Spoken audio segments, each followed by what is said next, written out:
saya kerja sudah 2 tahun 4 bulan. Dalam kurung 2 kali kontrak PKWT, 4 bulan tanpa kontrak. Waduh, maksudnya apa nih? Ya, seru nih. Saat ini kerja saya diputus oleh perusahaan. Pertanyaan saya, Pak. Yang pertama, apakah saya berhak dapat pesangon? Bila dapat, berapa besarannya menurut peraturan yang berlaku? Ya, yang kedua, saya bacakan semua dulu aja Pak Dini ya. Yang kedua, bila pesangon dibayar kurang atau tidak dibayar sama sekali, apakah saya bisa menuntut? Wah, seru ini. Ya, ketiga, bila saya minta Anda bantu. Oke. Bila saya minta Pak DHM bantu, gitu ya, gimana perhitungan fee-nya? Ini nanti gelar kamar lah ya. Saya jangan lupa uang dengar. Ya. Enggak, intinya ini saya bacakan dulu, silakan. Pak DHM silakan untuk. Nah, ini seru nih. Baik. Jadi ini kayaknya kasus nyata ini di lapangan. Iya. Dan ini memang jamak ya, sering terjadi di lapangan. Sejak dulu sampai sekarang ini masih sering terjadi karena dua hal. Hal pertama yang paling menjadi pokok atau inti dari seringnya muncul kasus-kasus seperti ini adalah masalah buta hukumnya karyawan. Itu dia. Ya, saya nggak menyoroti para pelaku pelanggaran ya, dalam hal ini oknum perusahaan, justru enggak. Saya justru menyoroti adalah rakyatnya. Betul. Rakyat kita ini, rakyat tenaga kerja di negara kita ini masih sangat banyak sekali yang buta hukum. Nah, ini harus diperbaiki. Kenapa? Karena buta hukum ini menjadi alasan paling enak bagi para pelaku pelanggaran integritas, pelanggaran kepatuhan untuk ngakalin. Tenang aja, karyawan gue bodoh-bodoh. Agak ada yang ngerti hukum. Nah, gue kerjain aja. Itu. Kan? Itu. Ini udah kontraknya segini, udah ini segala macam, udah bayarnya segini, macam-macam kan. Terus lembur dibayar jam-jaman, cuman 10.000, 5.000 per jam dan sebagainya. Nah, itu semua kenapa? Dasarnya kenapa? Karena banyaknya buta hukum karyawan. Maka jangan mau terus-terusan jadi buta. Itu yang jadi masalah kita. Dan hal lain yang juga menurut saya menjadi masalah kita ya, adalah malasnya kita untuk belajar. Ya, sudah tahu kita ini buta hukum, kemudian kitanya malas juga untuk menambah pengetahuan. Atau setelah ada kasus baru dia jadi reaktif ya. Reaktif. Harusnya responsif ya. kan. Jadi kita nggak akan bisa maju kalau malas ya. Jadi harus belajar dan karena ilmu-ilmu terutama kayak ilmu ketenagakerjaan seperti ini, itu adalah ilmu yang akan kita rasakan manfaatnya cepat atau lambat. Hari ini kita mungkin merasa nggak ngefek nih, apa sih yang dibahas nih, banyak ngomong nih dan sebagainya. Tapi besok atau lusa kasus itu tiba-tiba muncul ke kita, atau ke anak kita, atau ke pasangan kita, ke keluarga kita gitu loh. Nah, saat itu baru kita panik ya. Dan sedihnya lagi, sekarang itu sudah banyak loh ilmu tempat belajar seperti ini. Mau yang berbayar atau yang tidak berbayar. Yang kir seperti ini nggak berbayar nih, gratis nih, setiap bulan sekali 2 jam. Kemudian yang berbayar banyak. Kalau gengsi yang gratisan gengsi, karena nggak bisa kalau nggak bayar Pak Abi. Saya harus bayar misalnya. Bagus kalau mau bayar. Banyak, mau yang murah sampai yang mahal banget ada, gitu kan. Tinggal masalahnya kemauan kan gitu ya. Jadi masalah buta hukum ini jadi isu besar ya. Oke. Baru sekarang kita masuk ke kasusnya. Kontrak 2 tahun 4 bulan, 2 kali kontrak PKWT, 4 bulan tanpa kontrak. Saya nggak tahu nih 2 kali kontrak PKWT-nya masing-masing itu berapa lama ya. Tapi kalau melihat cerita singkat ini kok saya berasumsi kayaknya 2 kali kontrak PKWT ini kayaknya setahun. Ya. Kemudian yang 4 bulan nggak ada kontraknya. Kosongan aja ya. 14 aja ya. Ini berarti berturut-turut nih. Kemudian dia diputus oleh perusahaan. Pertanyaannya, berhak nggak dapat pesangon? Baik. Pesangon, kalau ini maksudnya adalah uang pesangon dalam konteks PHK, memang bergantung kepada tuntutan kita. Kita menuntutnya apa ini? Kita menuntutnya sisa kontrak, atau kita menuntutnya uang kompensasi PKWT, kompensasi kontrak, yang diatur dalam UCK. Kalau uang kompensasi PKWT itu berarti kalau 2 tahun 4 bulan ya berarti 2 bulan upah tambah 4/12. Jadi 4/12 kali 1 bulan upah. Jadi mungkin 2,3 bulan upah lah, kurang lebih segitulah ya. Yes. Nah, atau yang ketiga adalah uang pesangon yang di PHK. Berarti tuntutannya adalah menjadi karyawan permanen. Ya kan? Kalau saya jadi karyawan permanen, maka seharusnya saya dapat pesangon. Kalau di atas 2 tahun, di bawah 3 tahun, ini kan 2 tahun 4 bulan nih ya, berarti dia dapatnya asumsinya menggunakan PHK tanpa kesalahan berarti 3 bulan upah kali 2, 6 bulan upah. Ya, 6 bulan upah. Kalau kita menggunakan dasar PHK tanpa kesalahan itu Kepmen 150 tahun 2000, maka di sana masih ada 15%. Berarti 6 bulan upah tambah 15%. Jadi ada beberapa pilihan ya. Beberapa alternatif yang bisa dipakai, sangat bergantung pada alat bukti dan fakta-fakta hukum yang ada. Ya, tapi kalau yang paling tinggi ya tadi mengarahkan kepada keadaan permanen atau PKWTT, demi hukum PKWTT, kemudian baru menuntut pesangonnya, bukan pesangon ya, kompensasi PHK. Di dalam ada uang pesangon, uang penggantian hak, dan penghargaan masa kerja. Ya, jadi itu yang untuk nomor satunya. Jadi ada seharusnya pesangon dan sebagainya. Dan yang kedua, kalau pesangon dibayar kurang atau tidak dibayar sama sekali, apakah saya bisa menuntut? Ya sangat bisa. Iya. Ya. Dibayar kurang 100 perak aja boleh kok nuntut. Bisa. Dibayar kurang apalagi nggak dibayar sama sekali, bisa ya. Itu sangat bisa dilakukan. Ada prosedurnya namanya prosedur penyelesaian perselisihan hubungan industrial, PPHI ya, diaturnya dalam Undang-Undang Nomor 2 Tahun 2004 ya.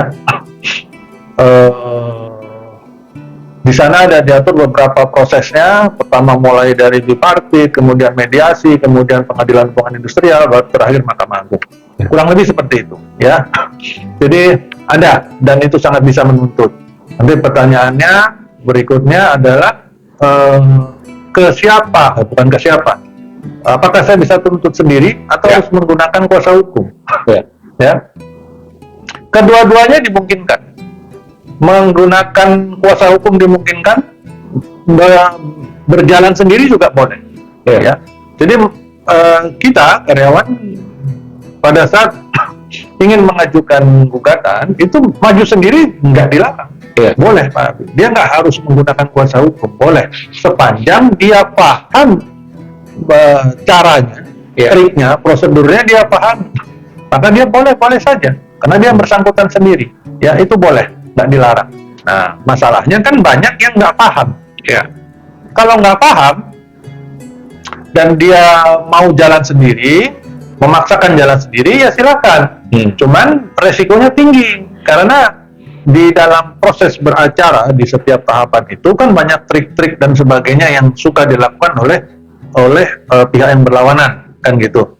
Sehingga trik itu pada saat misalkan sebuah trik dilakukan kemudian kita termakan dengan trik tersebut, akhirnya terjebak dalam sebuah pernyataan atau kesepakatan, maka itu menjadi sebuah produk hukum yang mengikat kedua pihak dan tidak mudah lagi untuk dirubah. Ya, nggak mudah lagi untuk dirubah, apalagi kalau misalkan sudah jadi kesepakatan tertulis, sudah tanda tangan, sudah didaftarkan, langsung jadi inkrah, memiliki kekuatan hukum tetap dan mengikat. Ya, jadi berhati-hati di situ, resikonya tinggi. Tapi kalau memang mampu silahkan, ya, dan itu nggak ada jalan dua kali ya, nggak ada.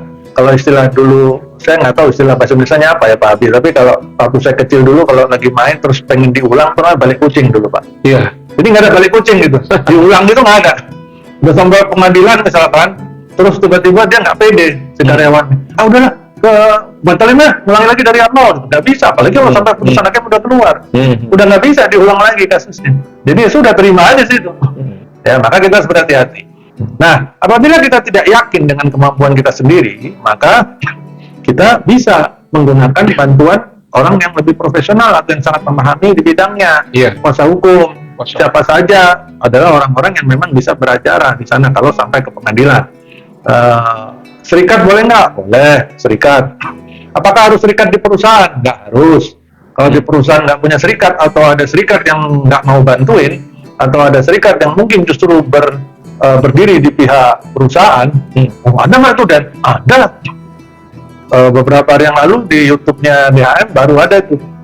Keluar videonya baru bicara tentang serikat pekerja membela kecurangan perusahaan. Nah, itu ada tuh. Nanti Bapak Ibu bisa masuk ke channel YouTube DHM.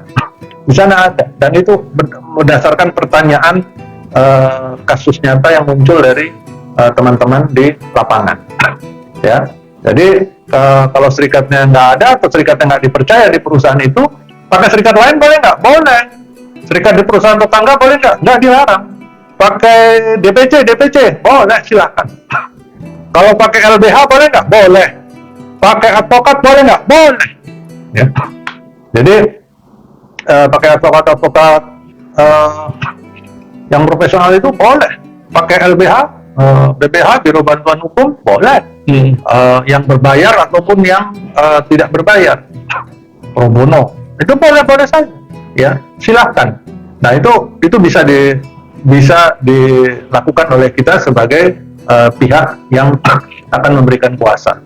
Kita pilih siapa orang yang dipercaya, kemudian kita datangi mereka, kita sampaikan. Pertama biasanya ngobrol dulu, konsultasi, kemudian nanti kalau terjadi kecocokan, maka dibuatlah surat kuasa, maka mereka yang akan bertindak untuk dan atas nama kita. Ya, yang penting adalah Bapak Ibu, kita hanya menunjuk orang yang kita percaya.